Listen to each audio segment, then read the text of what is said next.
let's get a little bit into the Ranger here. This is the last Ascendancy that we're gonna be reviewing, of course. Now we have Deadeye and Pathfinder as Ascendancy on the Ranger. Again, I enjoy the Ranger myself, but because it's PoE2, because we love the new stuff that they're bringing to the table, for me Ranger is a little bit more boring, generally speaking. But we're gonna check out exactly what we are getting here. Pathfinder has a lot of options though, so we might get some really cool things out of it. Let's check out the Deadeye though first. We're gonna do them in order actually here. So we have on this side 1 and 2 ability, 30% chance that if you could gain frenzy charges, you instead gain up to your maximum number of frenzy charges. Now, of course, this is a very, very powerful effect, especially if you combine it with skills that, they take advantage, they consume frenzy charge, stuff like that. Having a fast generation, basically instant regeneration of your frenzy charges could be very pivotal for your build. And finally, it says here, benefits from consuming frenzy charges for your skills have 50% chance to be doubled. As you can see, a lot of synergistic. We have some skills that they take advantage of that, and I'm looking forward to see what people are gonna play. You have no accuracy play penalty at distance, eagle eyes here. I am not sure how good that could be. The only reason I'm saying that is that if a monster is in front of you, what? You still need accuracy, so can you actually reliably skip accuracy entirely with this or not? That's my question. If you can skip entirely accuracy with this, it's gonna be nice. Otherwise, I'm not sure. I'm not sure how to gaze upon that. Maybe we are missing some critical information here. We'll see. Now, point blank projectile deal 20% more hit damage to targets in the first 3.5 meters of their movement, scaling down with distance travel to reach 0% after 7 meters. So we already knew that, but now we are getting the distance as well. So 3.5 meters is actually pretty nice. 20% more hits. This is basically, so we have a choice here on this passive. This is a new kind of thing that they're doing, and I'm really hoping we're gonna get more of that in the future as well. So we can get point blank or far shot, right? This is basically more hit damage for close targets, and far shot, it's the opposite. It's more damage based on the distance traveled, and it's also reaching 20% after 7 meters. So this is depending on what kind of boss you're doing, on what kind of play style you're having, what kind of combat content you're doing in general. You want a little bit close combat or very ranged one, right? So yeah, that's gonna be good to change to, and this is probably something that you would probably change quite often as well, or at least you have the option there. The one afterwards is endless munition, skills, fire, and additional projectile. Now, I'm gonna be honest, I don't really like that endless munitions is after point blank shot and far shot, because you might not want either of them on your build, and if you want the extra projectile, you are forced into one of them. I am not a huge fan of that. Now, don't get me wrong; those don't really have a negative, penalty or anything like that. But on the other hand, if you take point blank shot and I'm calling it point blank shot from D&T, but yeah, if you take point blank shot and you're playing a ranged type of build that you're from distance, you're gaining nothing. If you take far shot and the enemies are coming close to you, you're getting nothing, which means that you are spending ascendancy points to gain a bonus only at a very low uptime. I'm not a huge fan of that. I like consistency, and if you cannot get consistency, I generally value things a lot lower. So yeah, endless munition is fantastic, is amazing. I don't like that it's gated behind those personally. 6 cold shots, you can apply an additional mark. Again, I'm not sure how much people are gonna be taking advantage of the marks, but if we can take really good value out of multiple marks, this is gonna be an amazing passive for sure. Maybe they could swap, endless munition and cold shots like that. I don't know. I'm just saying. 7 and 8, this is the tailwind stuff. Gathering winds, gain tailwind on skill use, lose all tailwind when hit. Wind ward, 3% less damage taken per tailwind, and we have a little bit more information. Tailwind is a stacking buff which increases 1% increased movement speed, 3% increased skill speed, and 15% increased evasion rating per stack for 10 seconds, refreshing whenever you're gaining another stack, and maximum is 10. So yeah, this is a lot. 10% movement speed at maximum stacks, 30% increased skill speed, and I don't know if this is gonna be projectile speed or anything like that. This is a new keyword here that I don't think I've encountered so far on all the information that we had. So yeah, probably a combination of different things about skills. So we're gonna have to find out how valuable that will be. And of course, 15% increased evasion rating per stack. That means 150% increased evasion rating for 10 seconds. Basically, on maximum stacks, you should be able to cap your evasion rating at getting the 90% chance to evade, which is really important if you want to use tailwind, because when you're getting hit, you lose all your stacks. Now, in my opinion, this is a little bit of a harsh penalty. I would rather have this, making you lose half of your stacks, right? So if you have 10, you're losing 5. When you have 5, you're losing another 3 because PoE is always rounding up.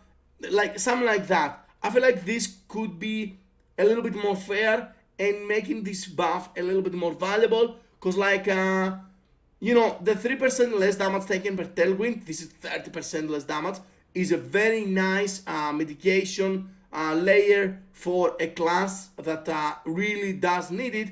But the thing is, you might get hit by a small hit, lose all the tailwind, and then you're losing your mitigation. And when the big hit comes, you're dead.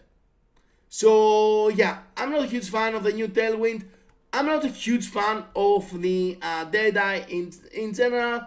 I would say it kind of lacks creativity right now on this Ascendancy. It's an Ascendancy that they kind of copied and changed a little bit from the PoE 1 and added a couple of the keystones that we don't get in the passive tree on the Ascendancy. Not a huge fan, but we'll see if Ranger, if Deadeye is gonna be a little bit more interesting than I'm thinking about it right now. Okay, let's get into the second Ascendancy of the Ranger, the Pathfinder here. We're gonna do those in order as well. We're gonna leave Bruco Caution as last though, because it has a lot of things to talk about. So different paths here. Let's start with 1 and 2. We have 50% more flask charges gained, and the other one is enduring elixirs here. Life flask effect are not removed when unreserved life is filled. Life effect do not queue. Basically the same thing from PoE 1. 50% more flask charges gained with the connected chemistry here do seem a huge number. But keep in mind that flash charges are coming slower in PoE 2 anyway. So yeah, it kind of has to be to get a good amount of value. I'm not sure how good this combination could be, or even connected chemistry, how good this could be for normal builds, I just don't see it that much. I'm guessing flash charges are also gonna be applied to, no, I'm guessing, yeah, it's gonna happen. It's gonna be applied to the charms as well. We need to see how much value we can extract out of the charms. If we can, even if we have, unique charms, we don't know that, right? If we have unique charms that offer some different things, we might be able, like, maybe we have unique charms. I'm not sure if they confirm that, man. I'm not sure if they confirm that. But yeah, with the change with the flasks in general and the charms additions, I'm not sure how good that could be. I have in my mind how broken stuff like that are in PoE 1, and I cannot really say that they're gonna be on the same power level in PoE 2 right now. Now we have the poison stuff here, contagious contamination and overwhelming toxicity. The most damage in poison on enemies you kill is spread on other enemies within 1.5 meters. Now, to explain a little bit how the most damage in poison works, because Jonathan was already commenting on that in one of the interviews that we watched. Basically, when you apply multiple poisons on an enemy, right? One of them, the highest one, the strongest one, is gonna be active, and it's the one that it's doing the damage. It could be two of them if you have some kind of applications that allow you to have two of them active at the same time. And basically, in this case, when that enemy dies, the most damage in enemy that the most damage in poison that was active at the time of death, that one will also spread into other enemies. And overwhelming toxicity, double the number of poisons you can inflict on enemies and 35% less duration. So this gives you better chances of getting a strong poison into an enemy, right?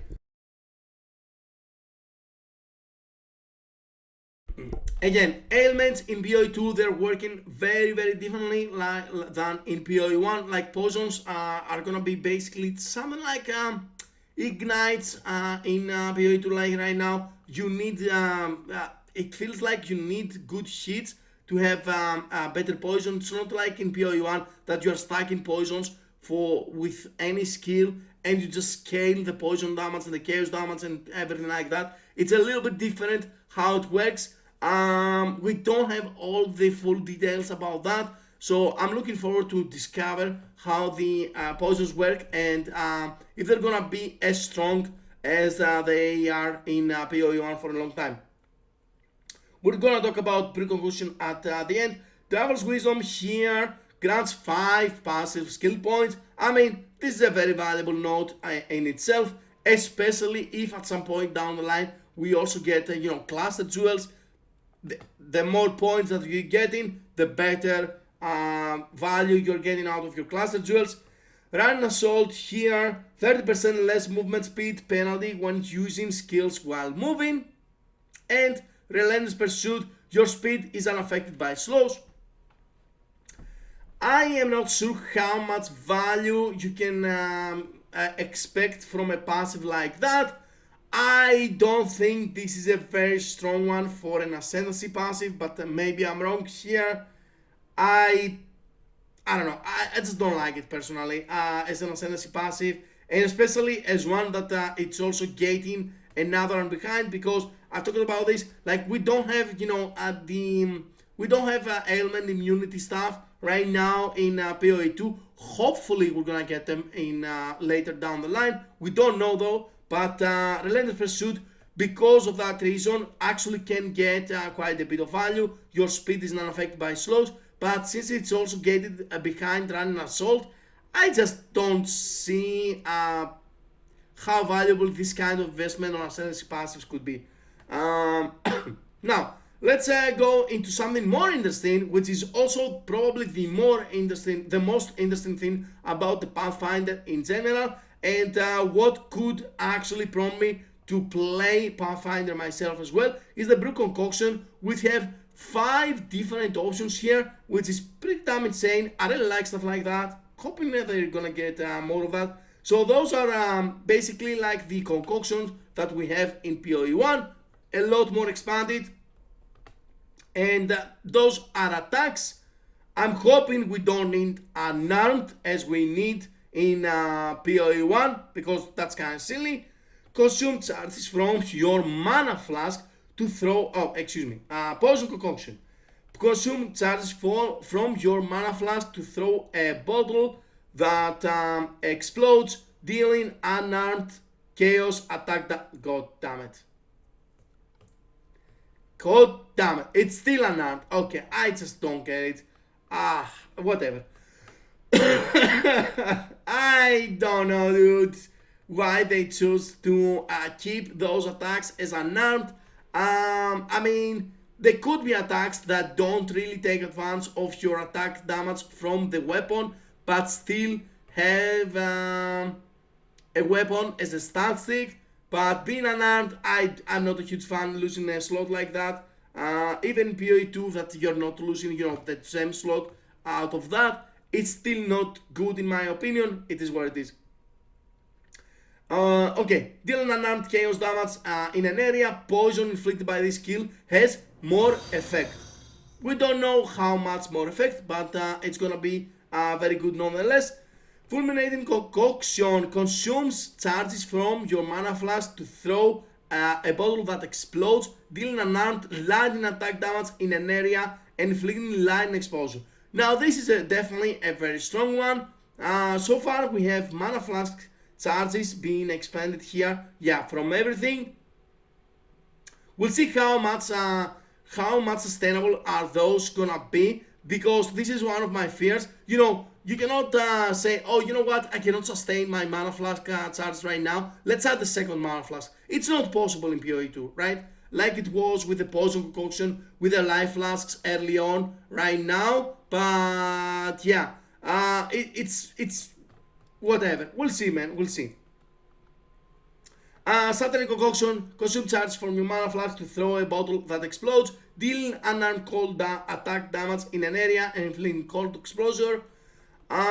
Explosive one, consume charges to throw a bottle that explodes, dealing unarmed fire attack damage and inflicting fire exposure. And the bleeding one, which honestly this is something that I'm a little bit more interested to see if we can build bleeds out of this one. Explodes and dealing unarmed physical attack damage in an area. Bleeding inflicted by this skill has more effect. Again, we don't know how much more effect, like in the poison concoction, but because there is also extra ways of getting aggravated bleeds already, where they have shown that on the reveal. It could be something very, very interesting, and I'm hoping this becomes a thing. And if it becomes a thing, I'm probably gonna play that myself as well. Generally speaking, I wanna see how much the brew concoction can do. I think that's the most important part about Pathfinder. Otherwise, Pathfinder once again is a little bit of a generic Ascendancy, and by PoE 2 standards, once again, just like Deadeye, a little bit uninspired as well, man. I don't know. We'll see. I see a lot of passives that they probably not amazing. Again, we need to see like how good connect chemistry would be if this is gonna be very, very strong, and we get unique charms and stuff like that, and we might be able to boost some really cool charms with this and have 100% uptime. This could be amazing, and just because of that, we could see Pathfinder getting a lot of value, of course, but we're gonna